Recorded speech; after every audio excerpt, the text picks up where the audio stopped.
Tonight, conviction quashed. A man given a community sentence for raping a 13-year-old girl is acquitted by appeal judges. Campaigners say the process has been a shambles. Also making the headlines, growing fears in Gaza as tensions between Israel and Hamas continue. Relatives of those trapped say the situation is catastrophic. No power, no water, no electricity, no internet, nothing. Not even source of food for people to go and buy. Clearing the road, the A83 to and from Mid-Argyll reopens as landslide debris is removed. And I'll have all the latest ahead of tomorrow night's huge Spain-Scotland Euro qualifier. I'm Kellyanne Woodland in Edinburgh. And I'm John Mackay in Glasgow. This is the STV News at 6.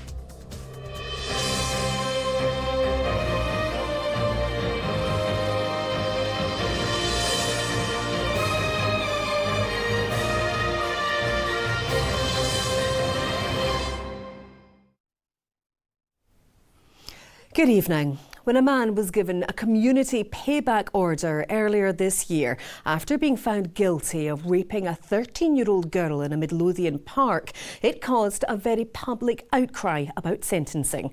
However, today, that same man, 22-year-old Sean Hogg, had his conviction overturned.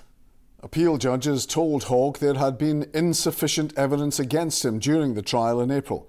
Prosecutors confirmed they will not be seeking a new trial. Campaigners say the entire process has been a shambles. Vanessa Kennedy reports. Sean Hogg was clearly pleased with today's decision but made no comment as he left the Court of Appeal in Edinburgh. The 22-year-old had his conviction of raping a 13-year-old overturned. He was accused of attacking the schoolgirl twice in Dalkeith Country Park back in 2018 when he was 17. A row broke out earlier this year when sentencing guidelines for under-25s meant that he was spared jail. Instead, he was sentenced to 270 hours of unpaid work. Today, the judge, Lady Dorian, said Sean Hogg's acquittal was due to insufficient evidence. The lawyer representing the family of the girl accusing him of rape say the process has devastated her. My client's grandmother has said that they have been left to pick up the shattered pieces of their granddaughter's life. They feel they were left in the dark by the Crown, but now they must protect their granddaughter whose life has been turned back 6 years to when she was 13. Mr Hogg's lawyers argued that Judge Lord Lake had misdirected the jury during the trial. He said the judge had given jurors legal directions that the girl's evidence could be backed up by the account of a man who said she appeared to be distressed following one of the alleged attacks.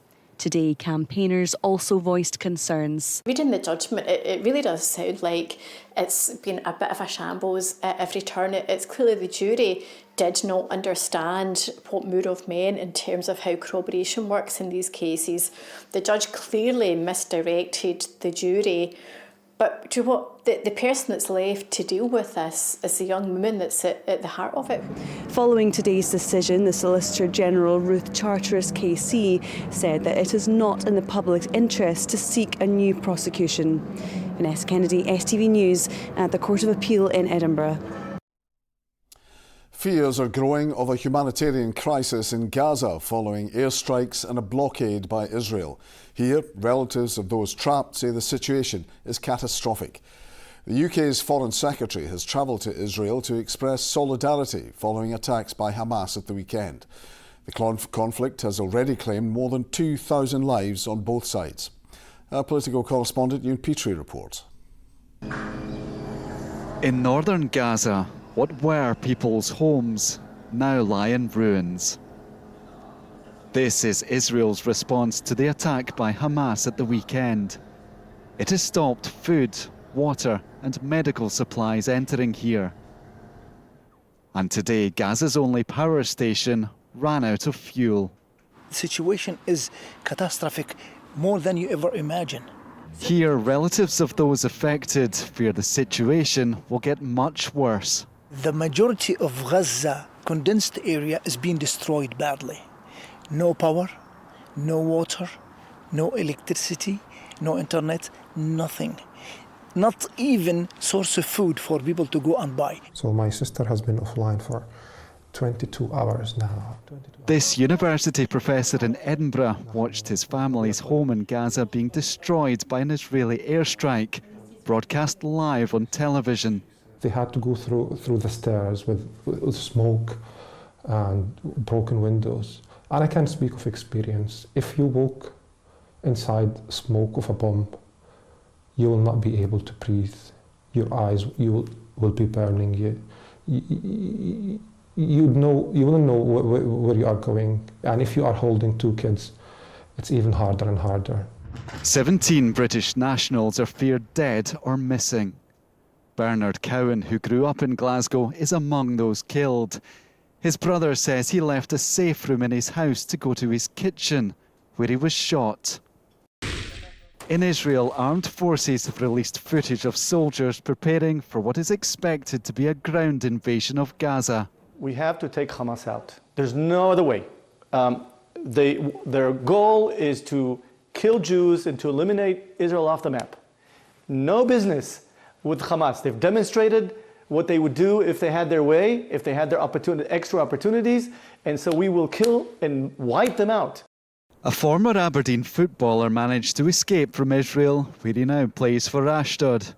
He fears for the safety of those he left behind. I've also got 4 of my teammates that are living even closer to Gaza in a place called Ashkelon, which is 10 minutes from there, and I think they got bombarded last night. But thankfully, I think they're all doing safe and well. And I don't know, it's just a worrying time. Tonight, a vigil will be held in Glasgow for the victims of the attack on Israel as the violence intensifies. Ewan Petrie, STV News. Now, the main road in and out of Mid-Argyll has reopened this evening, almost 5 days after it was closed by a series of landslips. Torrential rain brought thousands of tons of mud, rocks and debris off hillsides in a number of places.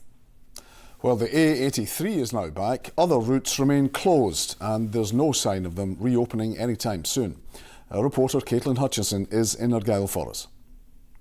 Yes, well, that's right. It has been a very difficult 5 days for regular users of this lifeline route linking Argyll and the Highlands. Around 12,000 tonnes of debris have now been cleared from the road after extremely heavy rainfall on Friday and Saturday, almost a month's worth in 36 hours, which caused 7 landslips on this stretch of road behind me. Now, as of 3 o'clock this afternoon, Bear Scotland confirmed that the road would reopen between Tarbet and Inverary. Now, of course, it's a route plagued by closures, but the Scottish Government pledged earlier this year to spend £470 million on a debris shelter to prevent this type of incident. Now, while the road may have opened here for now, it's a different story elsewhere in Argyll. Villages on the Craignish Peninsula are facing the prospect of weeks of disruption, with 3 landslides there cutting off their only road to their nearest town of Loch Gilphead.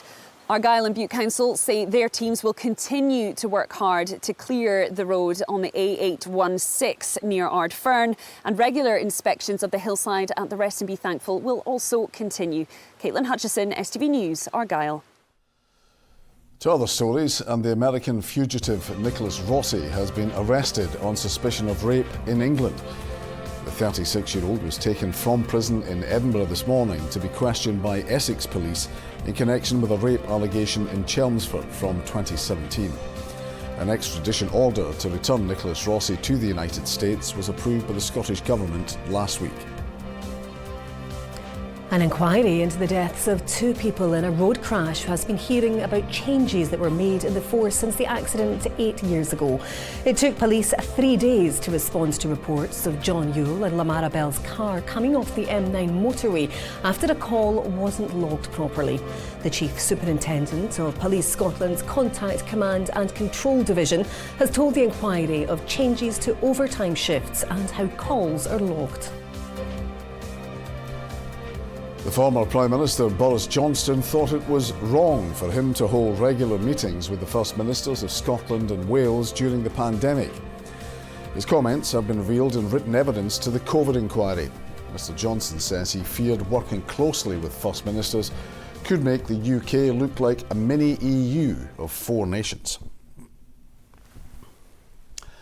Artists responsible for the transformation of Collington Tunnel in Edinburgh are working with school children and communities in Ayrshire to create one of the biggest murals in Scotland. Their work, which centres around Robert Burns and local landmarks, will line the walls of the rundown Alaway Tunnel, making it a brighter, better place to be, as Laura Boyd has been finding out. A grim graffiti-covered space, but there is light at the end of this tunnel thanks to the Alaway Railway Tunnel charity, artists and hundreds of volunteers, including pupils at Alaway Primary, who've been taking part in creative workshops at the iconic Burns Cottage. We're painting a mural thing. A mural thing? And where's it going to go? In the Alaway Tunnel. It looks a bit boring just now, but our paintings are going to brighten it up. So we're making trees and we're painting the sky in between the leaves. And how much fun is it? Very much fun.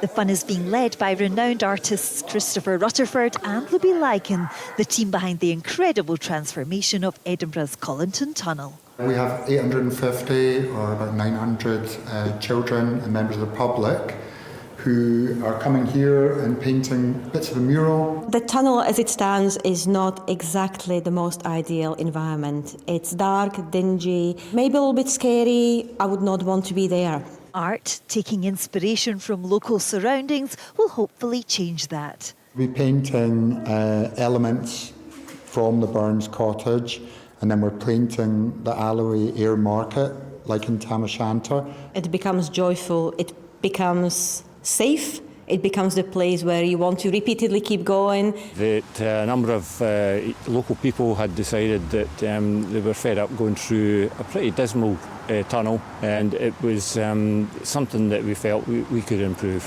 The experience is that once you get people involved, then they own that, they feel part of that, and that's exactly what we want. Firpo, you're on a sonsy face. It's time to transform this dank place. In years to come, Burns will brighten these walls. Alaway Tunnel will be a treat for all. Laura Boyd, STV News. Other stories in the West, and all events at Motherwell Concert Hall and Theatre have been cancelled indefinitely after the lightweight concrete rack was found in the roof of the building. The venue says this year's Panto will now take place at Ravenscraig Sports Centre. The Civic Centre part of the complex remains open. A collection of football shirts from the legendary Lisbon Lion Bertie Auld is expected to fetch up to £100,000 when they go up for auction. The 17 jerseys, which are being sold by the family of the Celtic great, include the Inter Milan captains from Celtic's 1967 European Cup final win and Billy Bremner's Battle of Britain shirt from 1970. The auction takes place at McTears in Glasgow tomorrow morning. Bertie Auld, beyond being a Lisbon Lion, was one of the greatest footballers of his age and a personality too. We've got so many shirts from great players who he was gallus enough to approach and swap. For instance, Billy Bremner, Pete Kaiser of Ajax, to name but two. Wonderful collection of one of the Lisbon Lions there. Raman is here with the sport now, and once again Seville is playing an important role in a big Scottish game. Sure is, John. Celtic were there in the UEFA Cup final in 2003. Last year Rangers competed in the Europa League final in Seville. Tomorrow night it's Scotland's turn to take centre stage. Good evening. Yes, ahead of Scotland's Euro qualifier against Spain tomorrow night, midfielder Billy Gilmour says despite needing just a point to qualify for next summer's European Championship, the pressure is still on, but he believes the team plays better under pressure. Striker Lyndon Dykes says the players will need to put in an even better performance than when they defeated Spain at Hampden in March. From Seville, Chris Harvey reports. Well, Scotland arrive in the stunning city of Seville later this afternoon, looking for that elusive point that will guarantee qualification for Euro 2024 in Germany next summer. The fans, well, they've been arriving since the weekend, soaking up the sun and the atmosphere in this amazing Spanish city. Stunning, sensational, simply breathtaking. There's no limit to the superlatives you could use to describe Seville. The host city for tomorrow night's Spain v Scotland Euro qualifier, certainly easy on the eye. But while the Tartan army have been pounding the Andalusian pavements, they're here for the points too. I think when we played them at Hampden, we really rocked them. Yeah. You know, but the grass was too high, wasn't it? Yeah, the grass was too high. I think they played a weakened team at Hampden. I don't think they'll be doing that this time, but yeah, the Scotland team's more of a unit. I think it's going to be John McGinn because he can play some crucial balls into the box, and then the striker will obviously be able to tap them in. If we can play the way we can play, aye, why not? Spain will do the job for us on Sunday evening. It's Norway though, so I'm not completely without hope. We'd rather earn it ourselves though, surely. Yeah. Absolutely. Every time that you say you're a cynic, we always come through with the goods. Yeah, that's true. Their idols trained back in Glasgow this morning at Lesser Hampden before jetting out to Seville for tomorrow night's vital qualifier. Feeling good, obviously confident. We've had a good run so far, but it's going to be a tough game. It's away from home, and it's a massive team like Spain, so I'm sure they'll be out for revenge from last game, and we have to make sure we're focused. Striker Lyndon Dykes and midfield anchor Billy Gilmore were speaking at a McDonald's fun football session. With the home side favourites, is the pressure off the Scots in Spain? No, definitely not. We play with pressure, we play better under pressure, and we can go out there and try and get the win, and that'll be important. Well, Seville boasts many incredible sights, no more so than the spectacular Plaza de España. But could there be something just as jaw-dropping? Scotland sitting atop Group A, qualified for Euro 2024 in Germany. We'll find out later on tomorrow night. Chris Harvey, STV News in Seville.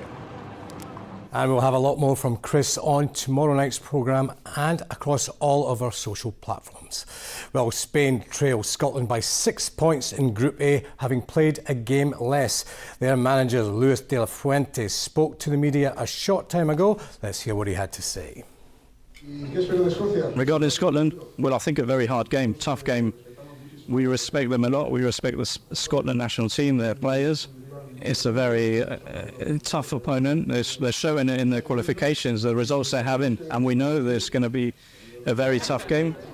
And as I repeat, we have to give our best version. We have to play our best level to be able to win, and because we're playing against a very high, top-level team. Well, Kenny Dalglish says he'd happily take a rubbish Scotland performance tomorrow night as long as they get the job done. Dalglish, who scored this famous goal against Spain in a World Cup qualifier in 1984, says getting the result is all that matters. Listen, if your performance is rubbish and you beat them, it's even better. So it's the result that counts, not the performance. But the way that they have performed and the results they have got has been fantastic during this qualification section. So, a big night for Scotland tomorrow night. It's a big night for Glasgow City tonight as they face Norwegian champions Brann in the first leg of their Champions League qualifier. Ronnie Charters is at Petershill Park. Yes, you join us here on a huge night for Glasgow City as they look to take one huge step towards the group stages of the Champions League. City, a squad and a club who have had success in this competition before, having reached the quarter-finals in 2015 and 2020. And I'm delighted to say the woman at the helm looking to guide them side through to the group stages. Leanne Ross joins us now, the head coach. Leanne, just how confident are you your squad have the ability to get the job done this evening? Yeah, of course we're confident. We won the league last year and deserve to be playing on this stage, so we know it's going to be a tough game tonight against Brann. They're fully international experienced players, so we know that we're in for a tough contest, but I'm confident that my squad have got the ability to go and at least give them a game. And in terms of the overall picture of the tie, the second leg being away from home, how crucial will home advantage be to try and take an advantage to the next leg away from home? Yeah, that is crucial. So we're hopeful that we're going to get a good crowd tonight. There's been great games over the years that the crowd have really pushed us through. So hopefully that can be exactly the same again tonight. Yourself as a player here and of course the squad at the moment do have experience in the Champions League. How crucial could that be this evening, that experience of playing on the big stage? Yeah, that's really important. We've got a lot of players that have experience playing in the Champions League. They've been telling the other players what it's like to play on nights like this at Petershill Park, and everybody's just really excited and looking forward to using their experience to try and get us through this tie. And just in a broader sense, our top clubs playing in the elite level of European competition, just how important is that for the game in Scotland? Hugely important. As a player, that's where you want to be. You want to be testing yourself against the top teams and the top players, and the more that we can do that, the more that we can help to develop this league and develop the clubs in the league as well. Well, Leanne, thank you very much for joining us. Not long to go now until kick-off, 7:35 here at Petershill Park. It is Glasgow City versus Brann in the Champions League. And one final piece of football news tonight. UEFA have opened disciplinary proceedings against Celtic over the throwing of fireworks and illicit banners during their Champions League match against Lazio. Well, we showed you the Kenny Dalglish goal against Spain earlier, and John, you were there in person, Hampden, that night. I was very, very young, obviously, but sure you were not. South enclosure, right in line with the way the ball curled in. What a night we had. Morris Johnson scored a couple of goals as well, and I felt that Dalglish was running straight towards me. He wasn't. Of course he wasn't. One of the best goals you've ever seen in person? Oh, easy. Aye. Certainly up there. And a great night for Scotland. Certainly was. Here's hoping for a great night tomorrow night. That, folks, is all your sport from me tonight. Oh, John, reminiscing there. All right, thanks very much for that, Raman. Right, it's time now to get the weather forecast. And here's Philip with all the details. Things are hotting up.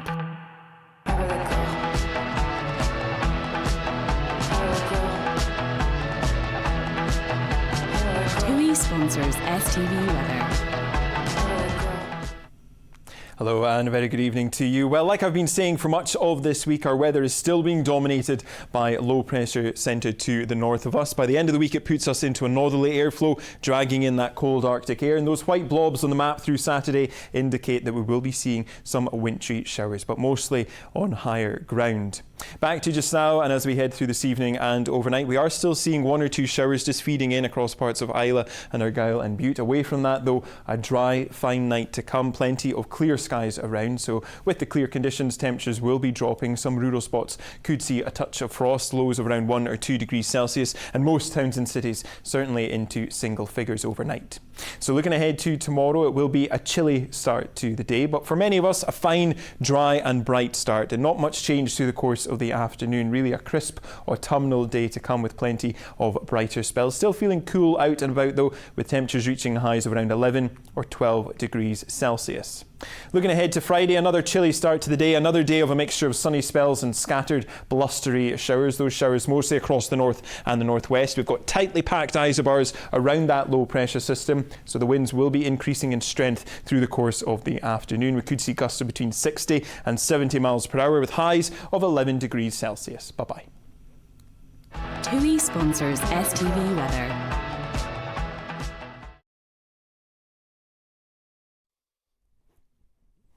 And finally, a dog had a very close call at Glasgow's Queen Street railway station after slipping his lead.